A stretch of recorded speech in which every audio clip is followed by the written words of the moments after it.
ஃப்ரெண்ட்வுட்ஸ் மக்களுக்கு வணக்கம். இன்னைக்கு நம்மளோட ஷோல எதை பத்தி பேச போறோம் அப்படின்னா, ஒட்டுமொத்த உலகமே வந்து இப்போ ரொம்ப அதிகமா பார்த்துக்கிட்டு இருக்கக்கூடிய ஒரு ரியாலிட்டி ஷோ. ரொம்பவே சக்சஸ்ஃபுல்லா அது போய்கிட்டு இருக்கு அப்படின்னு சொல்லலாம். ஸோ எல்லாருக்குமே ரொம்ப பிடிச்ச ஒரு ஷோ. ஒரு சிலர் வந்து அதை விரும்பி பார்க்குறாங்க, ஒரு சிலர் வெறுப்பா பார்க்குறாங்க, ஒரு சிலர் வந்து டைம் பாசிங்காக பார்த்துட்டு இருக்காங்க. ஸோ அப்படிப்பட்ட ஒரு ஷோவை பத்தி தான் இன்னைக்கு நாம பேச போறோம். வாங்க ஷோக்குள்ள போலாம். ரியாலிட்டி ஷோ அப்படின்னாலே மக்களோட மனசுல இடம் பிடிச்ச ஷோக்கள் நிறைய இருக்கும். ஆனா இப்போ ட்ரெண்டிங்ல இருக்கக்கூடியது ஒரே ஒரு ஷோ தான், அதுவும் நம்ம பிக் பாஸ். ஸோ அதை பத்தி தான் இன்னைக்கு நாம பேச போறோம். பிக் பாஸ் பத்தி என்ன டெய்லி அப்டேட்ஸ் தானே நினைக்கிறீங்க, பட் இன்னைக்கு நம்ம பண்ண போறது பிக் பாஸோட அப்டேட் கிடையாது. பிக் பாஸால ஒரு பெரிய பிரச்சனை, ஒரு பெரிய போராட்டமே போய்கிட்டு இருக்கு அப்படின்னு சொன்னா நம்புவீங்களா? ஆமாங்க, அதை பத்தி தான் இன்னைக்கு நாம பேச போறோம். அதாவது பிக் பாஸ் அப்படிங்கிறப்போ ஒட்டுமொத்த ஃபேமிலியுமே நைட்ல வந்து உட்கார்ந்து சாப்பிட்டுக்கிட்டேவோ இல்லாட்டி ஃபேமிலி டைம்ல வந்து அந்த பிக் பாஸ் எல்லாரும் சேர்ந்து பார்த்துக்கிட்டு இருக்காங்க. அதாவது குழந்தைங்கள்ல இருந்து பெரியவங்க வரைக்கும் பிக் பாஸ்க்குள்ள அப்படியே மூழ்கி போய் பார்த்துக்கிட்டு இருக்காங்க அப்படின்னு சொல்லலாம். பஸ்ல டிராவல் பண்ணும்போது கூட சாங்ஸ் கேட்டுட்டு போறவங்க இப்ப பிக் பாஸ் இன்னைக்கு என்ன நடக்க போகுது, நாளைக்கு என்ன நடக்க போகுது, ஐயோ நேத்து பார்க்காம விட்டுட்டேனே அப்படின்னு சொல்லி அதையுமே வந்து அந்த பஸ் டிராவல் டைமிங்ல வந்து பார்த்துட்டு போறாங்க. ஸோ அந்த மாதிரி ஒரு சீன்ஸ் எல்லாம் நானுமே நிறைய பார்த்துக்கிட்டு இருக்கேன். எல்லாருமே பிக் பாஸ் அவ்வளோ விரும்பி பார்த்துக்கிட்டு இருக்காங்க. ஃபர்ஸ்ட் ஒரு சிலர் வந்து பாத்தீங்கன்னா விரும்பி பார்க்கறாங்க, ஒரு சிலர் வெறுப்போட பார்க்கறாங்க, ஒரு சிலர் டைம் பாஸுக்கு பார்க்கறாங்க. ஆனா இந்த பிக் பாஸ் ஷோவால வெளியில ஏகப்பட்ட பிரச்சனைகள் நடந்துகிட்டு இருக்கு, ஏகப்பட்ட நெகட்டிவ் கமெண்ட்ஸ் வந்துகிட்டு இருக்கு. இது எதையுமே பொருட்படுத்தாம அந்த தனியார் தொலைக்காட்சி நிறுவனம் வந்து தொடர்ந்து அந்த ஷோவை வந்து சீசனா வந்து வெளியிட்டுக்கிட்டு தான் இருக்காங்க. அதுவுமே பிரம்மாண்டமா போய்கிட்டு தான் இருக்கு. பட் எல்லாமே நல்லா தானே போய்கிட்டு இருக்கு, இதுல என்ன பிரச்சனை வந்துட போகுது அப்படின்னு தானே கேக்குறீங்க. பொதுவா பாத்தீங்கன்னா நம்மளோட தமிழ்நாட்டு மக்களுக்கு தமிழ்நாட்டு பாரம்பரியம், தமிழ்நாட்டு கலாச்சாரம் அப்படிங்கிற ஒரு சில விஷயங்கள்ல ரொம்ப அதிகமா வந்து ஈடுபாடோட நம்ம எல்லாருமே இருந்துகிட்டு இருக்கோம். ஆண்களா இருக்கட்டும் பெண்களா இருக்கட்டும், அது வந்துட்டு ஒரு நடைமுறைக்குள்ளதான் இருக்கணும்ன்ற மாதிரி ஒரு கட்டுப்பாடு வந்து கண்டிப்பா தமிழ்நாட்டுல இருக்கு அப்படின்னு சொல்லலாம். சோ அது என்ன அப்படின்னா, ஆண்கள் பெண்கள் இந்த ரெண்டு பேருக்குமே வந்து பாத்தீங்கன்னா நம்ம ஆல்ரெடி கம்பேர் பண்ணிக்கிட்டு இருக்கோம். 90s கிட்ஸ், 2K கிட்ஸ் அப்படின்லாம் சொல்லிட்டு அப்போ இருந்தது வேற, இப்போ இருக்கிறது வேற, இப்போ எல்லாமே வந்து அட்வான்ஸா வந்துருச்சு, நிறைய டெக்னாலஜி வந்துருச்சு, எல்லாமே சேஞ்ச் ஆயிருச்சு. அப்ப வந்து பொண்ணும் பையனும் பேசிக்கிட்டாலே வந்து பெரிய விஷயம், அதெல்லாம் பார்த்துக்கிட்டாலே உடனே அதை வந்து வீட்டுல கண்டிச்சு அவங்கள வந்து ஹவுஸ் அரெஸ்ட் பண்றது, அடிக்கிறது, இந்த மாதிரி நிறைய விஷயங்கள் பண்ணுவாங்க. உடனே ஒரு பொண்ணு வேற பையன்கிட்ட பேசுதுன்னா அந்த பொண்ணுக்கு வீட்டுல உடனே மாப்பிள்ளை பார்த்து கல்யாணம் பண்ணிடுவாங்க. இதெல்லாம் வந்து 90s பீரியட்ல உண்மையிலே நடந்த விஷயங்கள் தான். ஆனா இப்ப 2Kல வந்து பாத்தீங்கன்னா எல்லாருமே ரொம்ப ஈஸியா ரொம்ப கேஷுவலா ஒரு பொண்ணும் பையனும் பழகிறத எடுத்துக்கிறாங்க. அப்படிதான் எடுத்துக்கணும் அப்படின்றத வந்து பேரண்ட்ஸுக்குமே சொல்லிக்கிட்டு இருக்காங்க. இது எல்லாத்தையும் மையமா வச்சுதான் இந்த பிக் பாஸ் ஷோ வந்து போய்கிட்டு இருக்கு அப்படின்ட்டு பல பெண்கள் வந்து இப்ப போராட்டம் பண்ணிக்கிட்டு இருக்காங்க. என்ன சொல்றாங்க அப்படின்னா, பிக் பாஸ் ஷோவை எங்களால வீட்டுல உட்கார்ந்து குழந்தைங்களோடவோ பெரியவங்களோடவோ சேர்ந்து பார்க்க முடியல. ஏன்னா அதுல ஆபாசம் நிறைந்த வார்த்தைகள் வருது, ஆபாசம் நிறைந்த உடைகள் அணிஞ்சுக்கிட்டு இருக்காங்க. அது மட்டும் இல்லாம டபுள் மீனிங்ல எல்லாம் பேசுறாங்க. பெண்கள் ஆண்கள்ன்ற எல்லா விஷயமுமே வந்துட்டு சமமா பண்ணிக்கிட்டு இருக்காங்க. அந்த காலத்துல வந்துட்டு கணவன் சாப்பிடுற தட்டுல தான் மனைவி வந்து சாப்பிடுவாங்க. அந்த மாதிரி ஒரு வரைமுறை இருந்துச்சு. இப்போ வந்து நாங்க ஃப்ரெண்ட்ஸ், நாங்க பெஸ்டி, எங்களோட கிரஷ் அப்படின்லாம் சொல்லிட்டு ஒரே தட்டுல சாப்பிடுறது, ஒரே பெட்ல தூங்குறது, சின்ன சின்னதா ட்ரெஸ் போட்டுக்கிட்டு பாய்ஸ் கூட வந்து கேஷுவலா பேசுறது, பழகுறது, இந்த மாதிரி எல்லா விஷயத்தையும் ரொம்ப ரொம்ப ரொம்ப மோசமா வந்து பிக் பாஸ்ல காமிச்சுக்கிட்டு இருக்காங்க.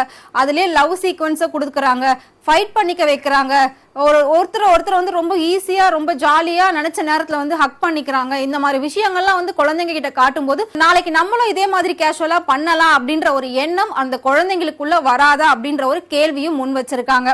இதெல்லாம் எங்க பேசுறாங்க, யாரு பேசுறாங்க, எங்க மறியல் போராட்டம் நடக்குது அப்படின்னு தானே கேக்குறீங்க.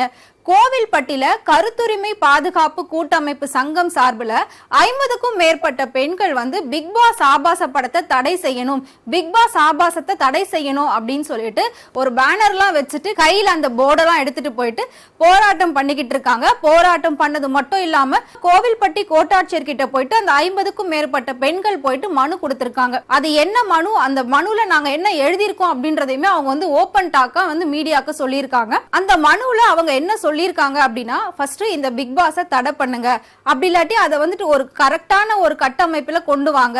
முதல்ல இந்த மாதிரி ஒரு பெண்கள் வந்து ஆண்கள் இருக்கக்கூடிய இடத்துல ரொம்ப ஆபாசமா ட்ரெஸ் போடுறத நிறுத்த சொல்லுங்க.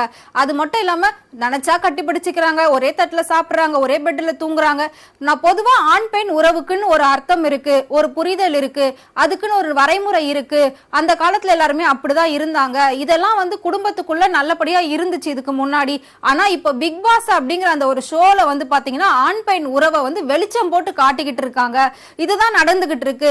இப்ப எங்களோட வீட்டு பசங்களை வந்து நம்பி வெளியூருக்கோ வெளிநாட்டுக்கோ வந்து அனுப்ப முடியல, அனுப்பி காலேஜ் படிப்போ இல்லாட்டி வேலைக்கோ அனுப்ப முடியல.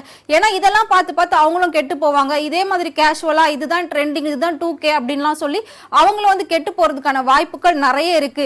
ஏற்கனவே ஒரு பக்கம் போதைப் பொருட்கள் அதிகமா போய்கிட்டு இருக்கு, அதுலயே பாத்தீங்கன்னா நிறைய இளைஞர்கள் கெட்டு போய்கிட்டு இருக்காங்க. இன்னொரு பக்கம் இந்த மாதிரி டிவி ஷோவால நிறைய இளைஞர்கள் இன்னும் சீரழிஞ்சுக்கிட்டு இருக்காங்க. நிறைய பெண்களோட வந்து இந்த டேட்டிங் சாட்டிங் இதெல்லாம் ரொம்ப கேஷுவலா பண்ணிக்கிட்டு இருக்காங்க இந்த மாதிரி ஷோஸை பார்த்துட்டு தான். சோ இது எல்லாத்தையும் நீங்க தடை பண்ணணும். அந்த காலத்துல உள்ளாடைகளா இருந்தது இப்ப வெளியாடைகளாவே வந்து போட ஆரம்பிச்சுட்டாங்க அப்படின்னு சொல்லியிருக்காங்க. பெண்கள் பாதுகாப்புக்காக தமிழக அரசு பல சட்டங்கள் பல தடைகள் கொண்டு வந்தாலுமே தவறுகள் ஏன் குறையல அப்படின்னா இங்க எல்லாமே இந்த மாதிரி ஷோக்களால அதிகரிச்சுக்கிட்டு இருக்கு. இதெல்லாம் பார்த்து இளைஞர்கள் வந்து இன்ஃப்ளூயன்ஸ் ஆகுறாங்க. அதனாலதான் வந்து தப்புகள் அதிகரிச்சுக்கிட்டே இருக்கு. என்னதான் தமிழக அரசு எல்லாத்தையும் தடை செஞ்சாலும் பெண்களுக்கான தடுப்பு சட்டம்னு கொண்டு வந்தாலும் ஆனா தவறுகள் குறையாம எல்லாமே நடந்துகிட்டே இருக்கு. அதுக்கு காரணம் இந்த மாதிரி ஷோஸ் தான் சொல்லியிருக்காங்க. இதெல்லாம் தவிர்த்து திரைப்படங்கள்ல சென்சார்ட் போடுறீங்க, A&U அப்படிங்கிற சர்டிபிகேட் கொடுத்து தான் அந்த படத்தை வந்து வெளியிடுறீங்க, அதை பார்க்கணுமா வேணாமான்றது மக்கள் டிசைட் பண்ணிப்பாங்க. சோ அதே மாதிரி டிவி ஷோக்குமே வந்து சென்சார்ட் பண்ணுங்க, இதுதான் பண்ணணும் இது பண்ணக்கூடாது அப்படின்னு ஒரு வரைமுறை கொடுங்க. சோ எல்லா விஷயத்தையும் எல்லாருக்குமே எல்லாமே ஈஸியா வந்து வெளிச்சம் போட்டு காட்டிக்கிட்டு இருக்கிறது வந்து ரொம்ப தப்பு அப்படின்ற மாதிரி சொல்லியிருக்காங்க. அது மட்டும் இல்லாம பிக் பாஸ் அப்படிங்கிறது அது ஒரு ரியாலிட்டி ஷோன்னு பேர் வச்சிருக்காங்க. ஆனா அங்க உள்ள நடக்கிறது எல்லாமே ஸ்கிரிப்ட் தாங்க, நல்லாவே தெரியுது. நீங்க இன்னைக்கு சண்டை போடணும், நீங்க நாளைக்கு கூடிக்கணும், நீங்க 2 பேரும் சேர்ந்து லவ் பண்ணணும், நீங்க 2 பேரும் வந்து அடிச்சுக்கணும், நீங்க வந்து கோவமா திட்டிக்கணும், நீங்க 2 பேரும் டபுள் மீனிங்ல பேசிக்கணும். இப்படி எல்லாம் ஃபுல் ஸ்கிரிப்டா ஒரு படமா டைரக்ஷன் பண்ணி தான் அவங்கள எல்லாம் உள்ள அனுப்புறாங்க. ஃபுல்லாவே அவங்கள வந்து உள்ள கைட் பண்ணிக்கிட்டே தான் இருக்காங்க. அவங்களுக்கு மேக்கப்பும் உள்ள ஆள் போட்டுக்கிட்டு இருக்காங்க, ட்ரெஸ்ஸிங்ஸ் எல்லாம் அவங்க தான் கொடுத்து அனுப்புறாங்க. நீங்க இப்படி ட்ரெஸ் பண்ணிட்டு இப்படி உட்காருங்கன்னு கூட அவங்க தான் சொல்றாங்க. இது வந்து அப்படியே அப்பட்டமா தெரியுது. ஆனா இது ரியாலிட்டி ஷோ அப்படின்ற ஒரு பேர் வச்சிருக்காங்க. எல்லாமே இன்னும் தானா நடக்கிற மாதிரி, தானா சண்டை போட்டுக்கிற மாதிரி, தானா லவ் பண்ணிக்கிற மாதிரி எல்லாத்தையும் சூப்பரா பிரம்மாண்டமான ஒரு படமா வந்து காட்டுறாங்க. உண்மையில நல்ல ஸ்கிரிப்ட் தான். ஆனா நடிக்கிறவங்கள இன்னும் கொஞ்சம் ஒழுங்கா நடிக்க சொல்லுங்க, இன்னும் கொஞ்சம் நல்லா ட்ரெஸ் பண்ணிட்டு அழகா நடிக்க சொல்லுங்க, நல்ல விஷயங்களை வந்து மக்களுக்கு சொல்லுங்க அப்படின்ற மாதிரி எக்கச்சக்கமான கோரிக்கைகளை வந்து கோவில்பட்டி பெண்கள் கோட்டாட்சியர் அலுவலகத்துல மனுவா கொடுத்திருக்காங்க. பட் அவங்க எல்லாருமே பாத்தீங்கன்னா பிக் பாஸ் மேல ரொம்ப பயங்கர கோவமா ரொம்ப ஆக்ரோஷமா வந்து பேசுறாங்க. இதனால எவ்வளவு இளைஞர்கள் கெட்டு போயிருக்காங்கன்னு தெரியுமா? இந்த பிக் பாஸை பத்தி நீங்க போயிட்டு மக்கள் கிட்ட கருத்து கேளுங்க. ஒவ்வொரு மக்களுமே வந்துட்டு அவ்வளவு நெகட்டிவ் கமெண்ட் சொல்லிக்கிட்டு இருக்காங்க. இவங்க வந்து ஷோ காட்டுறாங்க உள்ள ட்ரெஸ் போட்டுக்கிட்டு அப்படின்லாம் வந்து நிறைய பேர் சொல்றாங்க. அவ்வளோ நெகட்டிவ் கமெண்ட்ஸ் வச்சுட்டு இந்த ஒரு ஷோவை நடத்தணுமா? இதெல்லாம் வந்து நம்ம சமூகத்துக்கும் சமூக இளைஞர்களுக்கும் கெட்டதை தான் புகுத்திக்கிட்டு இருக்கு. இப்படி ஒரு ஷோ தேவையா? அதை முதல்ல தடை பண்ணுங்க, முதல்ல நிறுத்துங்க அப்படின்னு வந்து ரொம்ப ஸ்ட்ராங்கா வந்து அவங்க மனு கொடுத்திருக்காங்க. அவங்க கொடுத்திருக்க இந்த மனுக்கு அடுத்து என்ன நடவடிக்கை எடுக்க போறாங்க, இதே மாதிரி இன்னும் ஒவ்வொரு ஊர்லயும் எவ்வளவு பேர் மறியல் போராட்டம் பண்ண போறாங்க அப்படின்றதையும் நம்ம தொடர்ந்து பார்க்கலாம். சோ பிக் பாஸ் ஷோவை பத்தி கருத்துரிமை பாதுகாப்பு கூட்டமைப்பு சங்கத்தினர் பெண்கள் வந்து சொல்றது சரியா தவறா, அவங்க சொல்றதுல நியாயம் இருக்கா இல்லையா, அத பத்தின உங்களோட கருத்து என்ன அப்படிங்கறதையும் மறக்காம எங்களுக்கு கமெண்ட் பாக்ஸ்ல கமெண்ட் பண்ணுங்க. இதே மாதிரி சூப்பரான அப்டேட்ஸ் உங்களுக்கு தெரியணும் அப்படின்னா மறக்காம ஃப்ரெண்ட் டூட் சேனலையும் ஃபாலோ பண்ணிக்கோங்க.